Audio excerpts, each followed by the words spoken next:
वेद हमारे टोटल कितने हैं? 4। ऋग्वेद, सामवेद, यजुर्वेद, अथर्ववेद। ऋग्वेद देवताओं की स्तुतियों से, यानी इसमें जो क्या कहते हैं, जो मंत्र वगैरह है सारे इसमें ऋग्वेद में है। और टोटल मंडल कितने हैं? 10 मंडल है। सूक्त कितने हैं इसमें? 1028 है ना। और इसका जो पुरोहित होता है वो गोत्र होता है। उपवेद इसका आयुर्वेद है, जो कि चिकित्सा से संबंधित है, यानी चिकित्सा से जो जितनी संबंध पद्धतियां हैं वो कहाँ मिलेंगी? आयुर्वेद में। और ब्राह्मण इसका क्या है? ऐतरेय और कौशिकी। और इसको जो है क्या कहते हैं? कौशिकी को हम सांख्यायन के नाम से भी जानते हैं। ब्राह्मण क्या होता है? यानी कि वेदों को सरलतम रूप में समझने के लिए जो बात चीज लिखा गया है वो ब्राह्मण कहलाता है। जैसे कि इनको हम गद्य में लिख दिया गया है, ठीक है।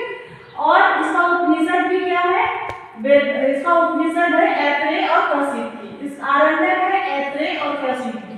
आरण्यक ऐसा साहित्य जो जंगल में लिखा गया है, ठीक है। उसके बाद हम आते हैं सामवेद। इसका ऋग्वेद में आप चाहो तो इसको आर एक से याद कर लो। ऋग्वेद आर, ऋग्वेद ए, ऐतरेय के, कौशिकी। क्वेश्चन ये पिछले पेज से पूछा भी गया था कि ऐतरेय किसका ब्राह्मण वंश है, ठीक है।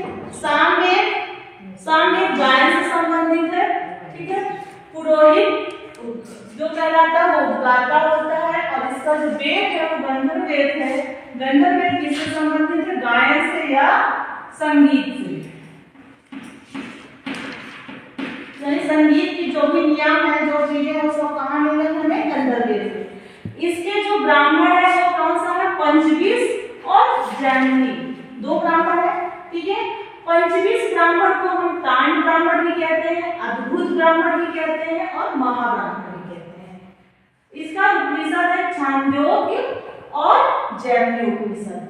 और आरण्यक क्या है? जैमिनी और छांदोग्य, ठीक है। फिर आते हैं हम यजुर्वेद, जो कि एक कर्मकांडी वेद है। और कर्मकांडी वेद होने की वजह से गद्य में भी है और पद्य में भी है, और ये यज्ञ से संबंधित है, ठीक है। इसका जो पुरोहित है वो कहलाता है अधर्व।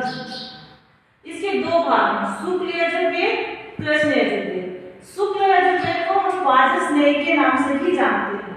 और जो इसके ब्राह्मण ग्रंथ है वो है सतपथ ब्राह्मण और तैतरीय ब्राह्मण, ठीक है।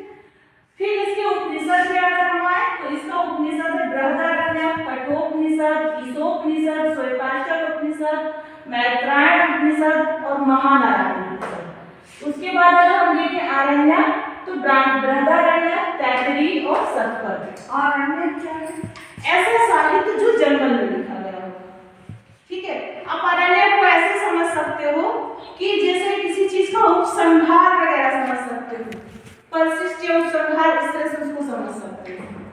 फिर आते हैं हम अथर्ववेद, जो कि हमारा अंतिम वेद है। अथर्ववेद को हम ब्रह्मवेद भी कहते हैं, श्रेष्ठ वेद भी कहते हैं। इसमें जादू, टोना, चिकित्सा, भूत, प्रेत, ठीक है, और कृषि का भी वर्णन मिलता है, ठीक है। पद्य के साथ साथ ये गद्य के अंश भी है। इसका जो पुरोहित है वो ब्रह्मा कहलाता है। और इन तीनों पुरोहित में ये सर्वश्रेष्ठ है, जो ये ब्रह्मा है। इसका वेद शिल्प वेद है, जो स्थापत्य कला से संबंधित है। इसका मात्र एक ब्राह्मण है, गोपद ब्राह्मण। और इसका उपनिषद है मुंडकोपनिषद, मांडूक्य उपनिषद और प्रश्नोपनिषद।